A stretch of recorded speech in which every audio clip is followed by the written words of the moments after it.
que juraba respetarla o terminarla de matar. Pero si la respuesta del señor presidente a la pregunta ritual que le fuera formulada fue equívoca, la autoridad que le tomó el juramento lo entendió por dado, cuando le dijo: si así lo hiciereis, que Dios y la patria os premien, si no, que os lo demanden. Pues no lo ha hecho. No ha respetado ni ha hecho respetar la Constitución y las leyes. Por el contrario, ha instigado abiertamente a su desobediencia. Lo ha hecho a los obedientes y no deliberantes miembros de las Fuerzas Armadas.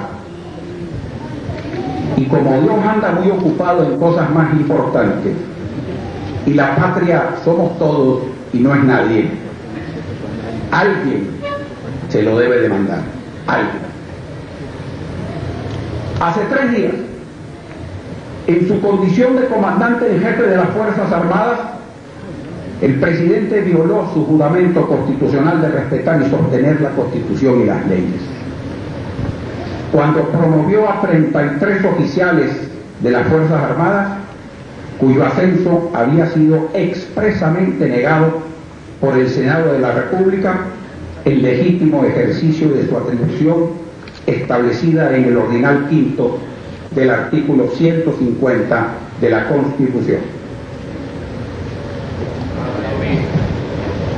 Además de esto, que es obvio, y que debe producir acciones inmediatas por parte de quienes están obligados a tomarlas,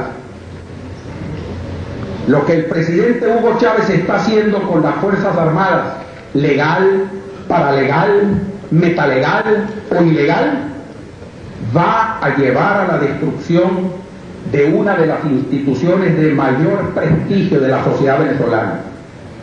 Una institución cuyo nivel de profesionalismo había costado muchos años y muchos esfuerzos llegar a este lugar en donde estaba. La atribución del Senado, ejercida en sintonía con lo que las instancias de evaluación interna de las Fuerzas Armadas habían decidido en relación a los oficiales cuyo ascenso negó, no la inventaron los que el presidente Chávez llama cúpulas corruptas de los partidos, obedientes y no deliberantes. Usted agrega nuevamente un bochorno más al Congreso de la República de Venezuela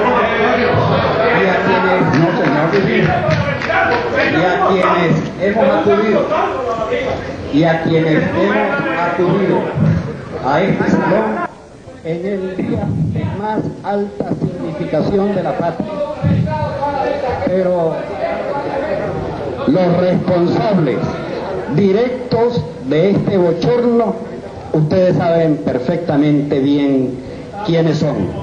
Los que han propuesto a este señor para que venga en el día de hoy a ensuciar, a enlodar una vez más el Congreso de la República de Venezuela. Prosiga, señor Olavarría.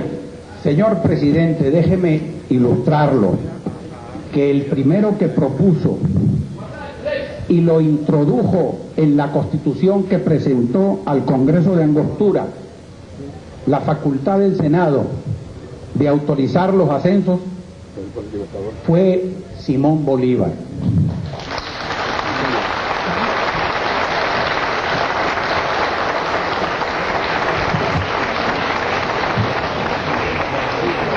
Desde el mismo inicio de su carrera militar, la preocupación de Bolívar por la disciplina del ejército y su acatamiento a la autoridad civil y constitucional fue constante.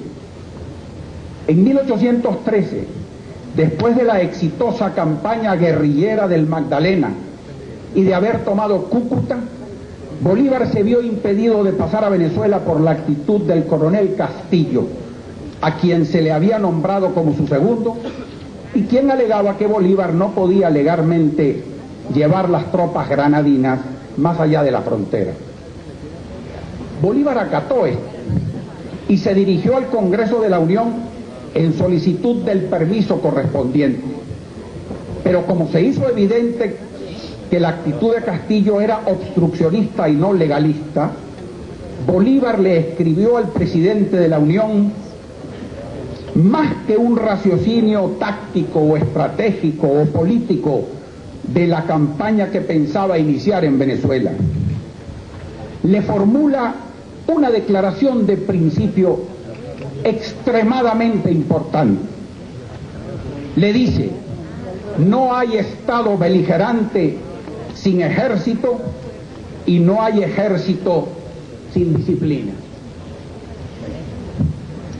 Este primer incidente de la carrera de Bolívar, de la carrera militar, revela la constante de una firme convicción en la disciplina del ejército como condición de su misma existencia y de su sumisión al poder civil como requisito de su carácter republicano y constitucional, que era la razón por la cual había ejército y se luchaba. La disciplina del poder militar y su razón de ser como brazo armado de una república constitucional por la cual se luchaba fueron los dos pilares del pensamiento de Bolívar en materia militar y la constante de su vida.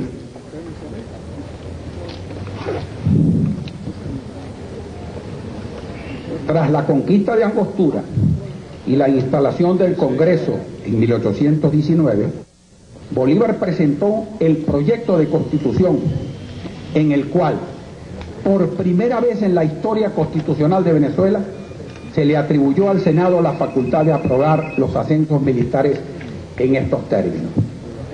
El presidente nombra los empleos civiles y militares que la Constitución no reservare. Entre los reservados se comprenden los de coronel inclusive arriba, cuyo nombramiento lo hará el Poder Ejecutivo con aprobación del Senado. Si éste no conviniere en el nombramiento, puede repetir su instancia apoyándola mejor. La resolución del Senado, en este caso, es decisiva. La Constitución de Bolívar estableció por primera vez en nuestra historia constitucional el carácter no deliberante de las Fuerzas Armadas y su jefatura por quien quiera ejerciera las funciones de presidente. Y apartándose del modelo federal de la Constitución de 1811, estableció que la Fuerza Armada era exclusividad de la República y no facultad soberana de las provincias de tener cada una de ellas sus propias Fuerzas Armadas. Ya lo había dicho en 1813 y lo consignó en la Constitución que propuso a la Constituyente en 1819. No hay Estado sin Fuerzas Armadas. No hay Fuerzas Armadas sin disciplina. No hay disciplina sin ley. No hay ley si el jefe de esa fuerza disciplinada y obediente no la respeta y no la hace respetar. Si la ley se rompe por quien tiene la obligación de respetarla y hacerla respetar, se acaba la disciplina, se acaba la Fuerza Armada, se acaba el Estado. Palabra de Bolívar, palabra de Bolívar, así de claro, así de simple. La Constitución de 1830 repitió la atribución del Senado para autorizar ascensos y el carácter no deliberante de las Fuerzas Armadas. Pero la Constitución Federal de 1864 omitió esa atribución, la atribución del Senado, y consagró la facultad de los estados de tener sus propias Fuerzas Armadas, al extremo que la Fuerza Armada Nacional tenía que pedir permiso para pasar por el territorio de los estados de la Unión. Esa fue una de las causas que llevaron al enguerrillamiento crónico que le siguió hasta que en 1908 Gómez tomó el poder y empezó a desmontar la disgregación implícita en el modelo federal y acabó con los caudillos.